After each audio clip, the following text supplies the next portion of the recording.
It's an honor to be here representing Centrify, an ICIT fellow program, to give this award to Dr. RonRoss.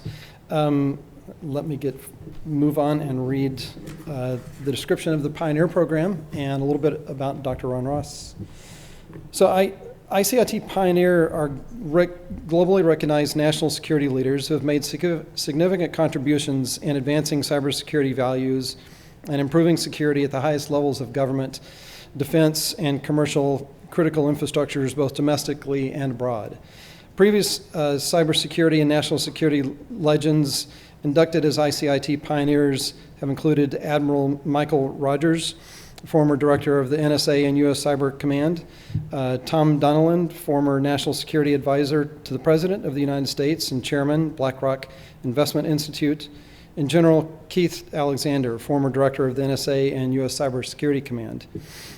As a fellow at the National Institute of Standards and Technology, Dr. RonRoss's leadership in the development of security standards, guidelines, and frameworks have made immeasurable contributions to the resiliency of the public and private critical infrastructure sectors. There's many publications he has authored, including SB 800-160, the System Security Engineering and Cyber Resiliency, the famous 800-53, Security and Privacy Controls, and yes, it's a long read. Most people will read the section they care about. 800, as well as the 853A, the Security Assessment. And another one that we've found a lot of our customers are concerned about, 800-171, Security Requirements for Non-Federal Systems and Organizations, because that actually has broader reach outside of just the federal space.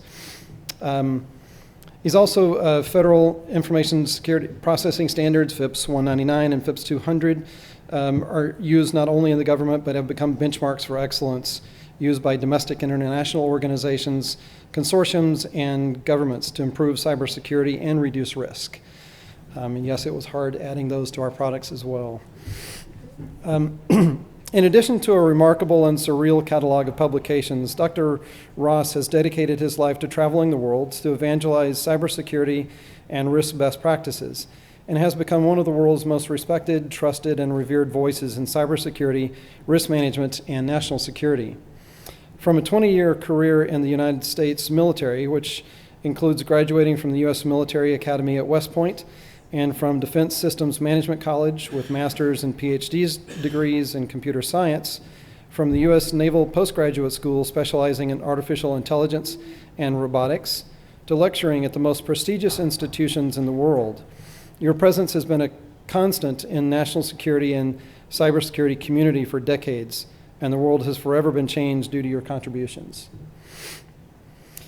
Matthew Scroll, the division chief, Computer Security Division at NIST, agrees with ICIT and has these thoughts to share regarding Dr. RonRoss' induction as an ICIT pioneer. Dr. RonRoss's leadership, persistence, experience, and collaboration were key in pioneering cybersecurity programs and concepts of risk management for the U.S. federal agencies and the nation. As a pioneer in his field, his work set foundations for many follow-on organizations to succeed and for the IT industry to grow safely and securely. We are all beneficiaries of the tremendous path cut for us by Dr. Ross, and his work reflects great credit upon himself and NIST. His dedication and determination are exemplars for U.S. federal cybersecurity professional staff. However, as if all of these accomplishments weren't enough, those who know Dr. Ross will argue that his legacy lies in something much deeper and more profound than publications and degrees. Teresa Grafenstein, former Inspector General of the U.S. House of Representatives and current Managing Director and Chief Auditor at Citi, reflects on one of her favorite stories of her dear friend Ron. Those who are in the industry know how important Ron's influence has been to cybersecurity. Those who know Ron personally also know him as a man who is selflessly committed to spreading the word. He doesn't do this for himself. He does this because he is a true patriot and because he cares genuinely about the interest of security and is deeply committed to helping others to understand how to improve. I remember speaking to Ron one time and learning that he was taking a trip to Korea. He was flying 14 hours from Washington to Seoul.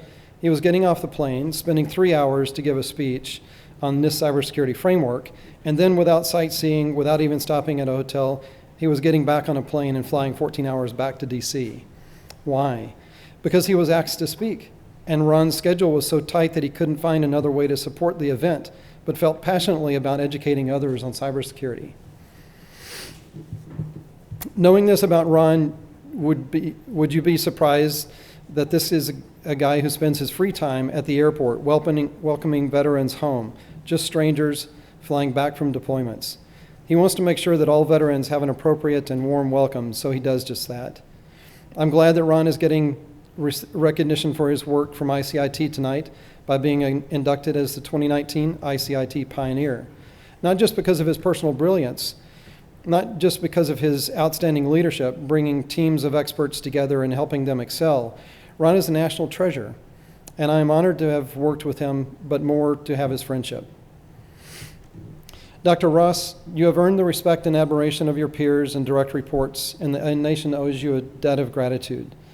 As the ICIT Pioneer, our community recognizes the vast improvements made by your leadership and honors the lasting impact that your efforts will have on the future of this cybersecurity and national security posture.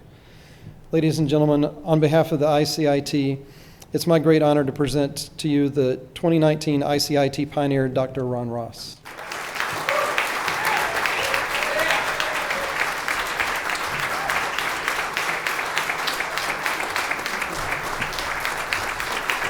Wow, thank you. Thank you so much. Thank you.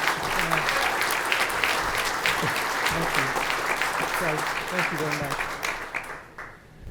Gosh, it's such an honor to be standing up here today. All my friends out here I've known for so many years. Thank you all for coming out tonight. First of all, let me thank ICIT and PARM. PARM, that date was October 20th, 2007 when you called me. I still remember that date. Thank you to all the ICIT fellows, and thank you for what ICIT does. This business is not about technology, really. It's about people and relationships. And I want to start out, by the way, Suzette, congratulations for your award tonight. Happy anniversary and happy birthday.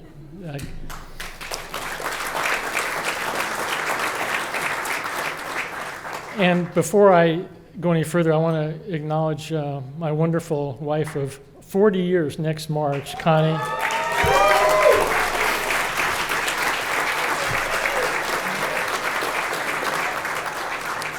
And we just found out this week that we're going to be grandparents, which is awesome. First time. Very first one.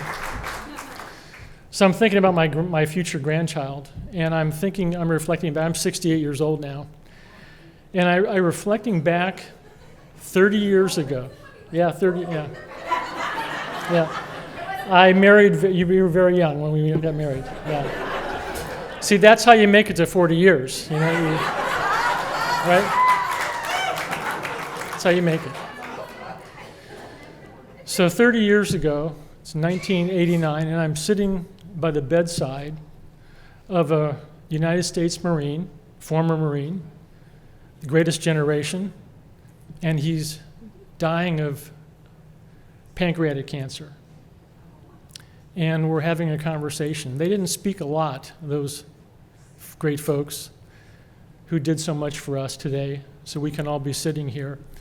But I asked him, I said, how long were you? He was in Okinawa, on the ground.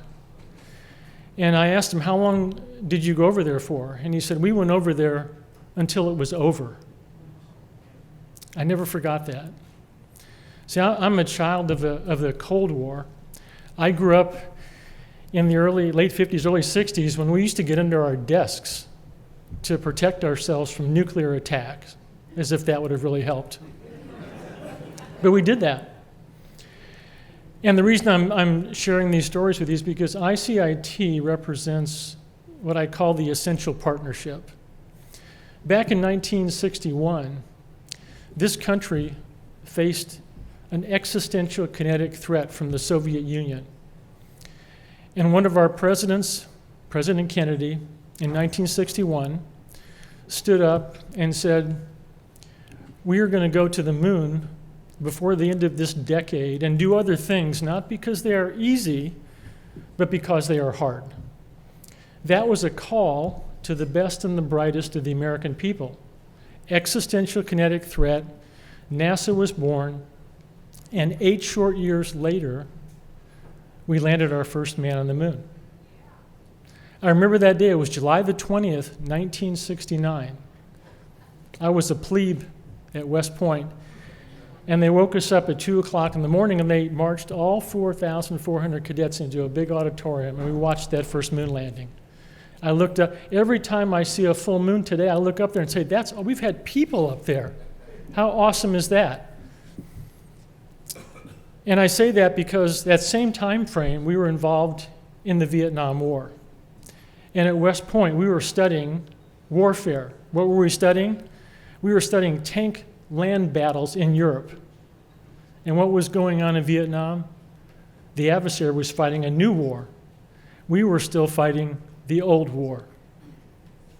The reason I tell that story is because today, in the 21st century, we now have an existential cyber threat. Every bit as dangerous as that threat was in 1961. The technology is awesome. Suzette talked about it. It's pulling us forward. It's making us more productive. We're doing things we never dreamed we could do.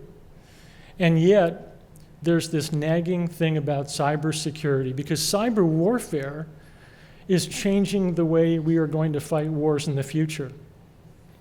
And the reason why ICIT is so important is because this is how we have to form the essential partnership of the 21st century so we can solve those challenging problems that the folks who were fighting the Second World War and all those wars since then fought for us so we could maintain something that's very precious. This is why I still do what I do today.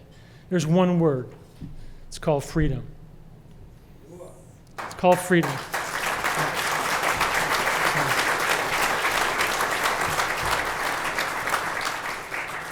And every morning I get up and I walk. We have an adopted Staffordshire Terrier. Her name is Sophie. Adopted her when she was 2 years old. And she's a great dog. And I get up every morning and I walk that dog, and I take a big, deep breath of freedom when I walk out that front door. And what I think about with my children, we have two children. They're both semi-millennials. They're not quite millennials, but they're almost millennials. And our future grandchild, and I'm thinking, what kind of a world are we going to leave to our children and grandchildren? All of those folks and our great war fighters, some of those folks are here tonight, and all of you who support the war fighters, they've sacrificed for us. For 243 years, we've defended this country in kinetic space. The question is, are we going to understand how to defend the country going forward in cyberspace? It's a totally different type of war. In fact, the adversary's greatest dream is never to have to face the United States military on the kinetic battlefield, because they will lose. They will hit us at home in the critical infrastructure, and all 16 of those sectors that Parham mentioned are highly vulnerable. Why? Because we've had a massive convergence of cyber and physical systems today.